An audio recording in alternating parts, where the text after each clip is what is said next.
With set 11 coming to the PBE server today, it is time to press that button that makes you forget all about set 10, because we are going to need all the memory space we have. Learning a new TFT set has always been challenging, and with every set adding new complicated mechanics, it doesn't look like it's going to get easier anytime soon. Today's video will tackle 3 of the more complicated traits, so you know how to handle them right away. Let's start with Exalted, because it's unlike anything we ever had. This trait doesn't have any permanent units. It works like this. Once your match has started, the game will select an Exalted pattern. These patterns consist of either 5 or 6 units that can range from tier 1 to tier 5. These are not randomly chosen units. Instead, you can think of Riot creating a large number of different patterns, and one of them is selected at the beginning. If you hover your mouse over the button above your shop, you can see which units were selected in your game. Just to give you an idea, here are some examples for different patterns that you might encounter. Something worth mentioning is that all units here have only 2 traits. This is because it's impossible for any 3 trait unit in the game to become part of the Exalted trait. So what does the trait itself actually do? This one is thankfully not too complicated. If you have 3 Exalted on your board, then after every fight you get an orb that you can sell for 2 XP. It's more or less like receiving 2 meeps from Astrobard in set 3.5. Since this can be quite useful in the early game, I do recommend that at the beginning you hover over the icon, you look for any low tier Exalted units, pick them up, field them, and use them in a loose streak to save some gold. For example, in this game, the early game Exalted units are Cho'Gath, Jax, and Lux. I happen to find all 3, so I activate the trait. This now effectively grants me 2 gold every round, and once I reach stage 3-2, I can simply ditch my board, push for level 6, and roll for my intended comp. If your setup is strong enough, you can also be greedy and run it for a few more rounds. But giving you an early game push isn't the only thing this trait can do. It also provides you with a combat buff that scales with your level. So in some games you might end up with 2 Exalted units without even realizing it, and all you have to do is simply add a 3rd filler unit and grant your entire team a combat buff. In this game, the region Wandering Trainer was selected, and I ended up with a Behemoth, Invoker, and Exalted emblem. I check the icon and I see that Caitlyn, Teemo, Zyra, Annie, and Sylas are Exalted. Annie is a tier 4 frontline Invoker, which fits perfectly into my team, and Sylas is also a frontliner that shares the Umbral trait with Alune, who is also an Invoker. In this game, I ended up with a Sage emblem, so I decided to play Zyra instead of Sylas to include the 3 Exalted buff. Since I'm level 8, my team now does 13% more damage, which is a nice buff, and I didn't really have to go out of my way to field this board. The next trait I want to cover is Fated, which is probably the easiest trait to misunderstand. You need at least 3 Fated units to activate the trait, and once you do, you can see a visual effect that appears over your Fated units. If you pick up a Fated unit and hover it over a different one, you can see a progress bar appear. After it's done, these 2 units are now considered a pair. This pairing can be changed anytime you want, and if you ever forget about it, then the game will simply pair your 2 strongest units together at the start of combat to ensure that the trait will always be active. The 2 units that make up the pair receive bonus HP and activate their Fated bonus. Every Fated unit has a different bonus, and it's kind of similar to the Ionia trait from set 9. Yasuo starts with a shield, Ahri has AP, Aphelios has AD, Kindred has attack speed, Thresh has defensive stats, Syndra has bonus damage, and Set has Omnivamp. There's also a craftable Fated emblem that grants HP regen as its Fated bonus. Let's see the trait in action. If we take this early game fight, I have 3 Fated with Ahri and Yasuo connected as a pair. This means both Ahri and Yasuo will receive bonus HP, a shield, and bonus AP. Aphelios is currently not part of the group, and he will receive nothing. In the next fight, I change it up and I connect Ahri to Aphelios, which means now both of them receive the bonus HP, and in this case, they will get AP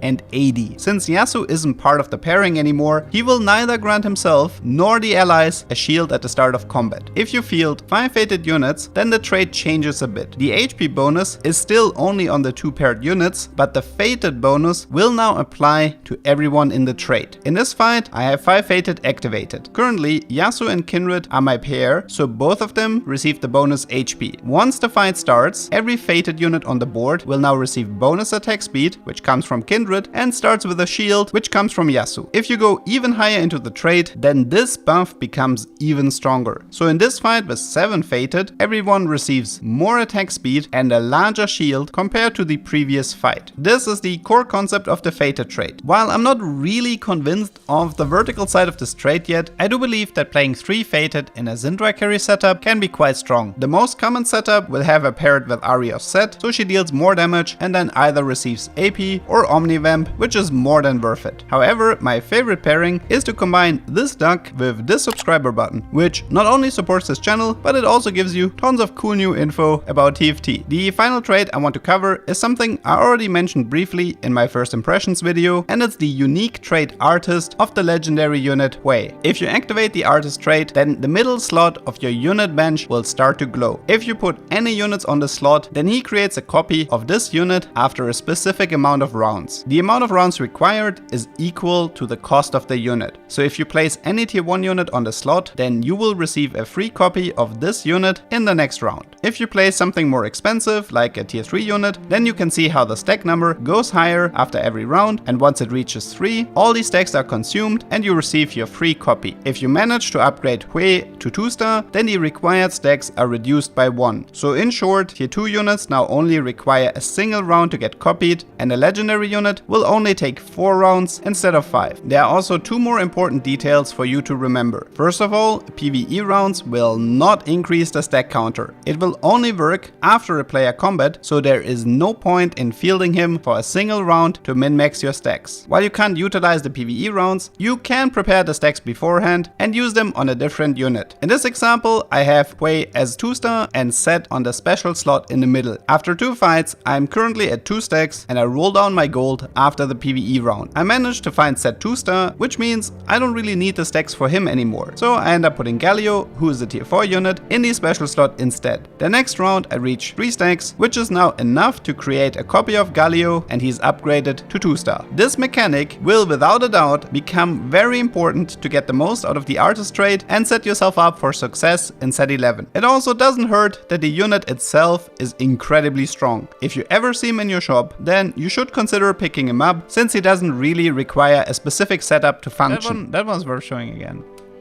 So this is Shojin, Rabadon, Jeweled, Hwei. So he starts like, this is like this circle here in the middle. So the circle is like expanding, it's healing my own allies. And once it reaches max size, so this is, and now this is like the damage part of his ability. Which, I mean, he's 2-star and he has good items, but still. So he's definitely, he's like legit, right? Now obviously there's still a ton more stuff to discover, but these were things that during the playtest initially confused me a bit, so I figured this might make for a good introduction video. Which trait did you find the most confusing so far? Or do you have any questions regarding other mechanics like encounters? Let me know in the comments, and I'll try my best to answer them. If you want, you can also ask me in person on my Twitch stream if the time zones happen to match up. I'll try to include some later streams for NA viewers as well. But yeah, that was it for me. I hope you learned something and see you next time.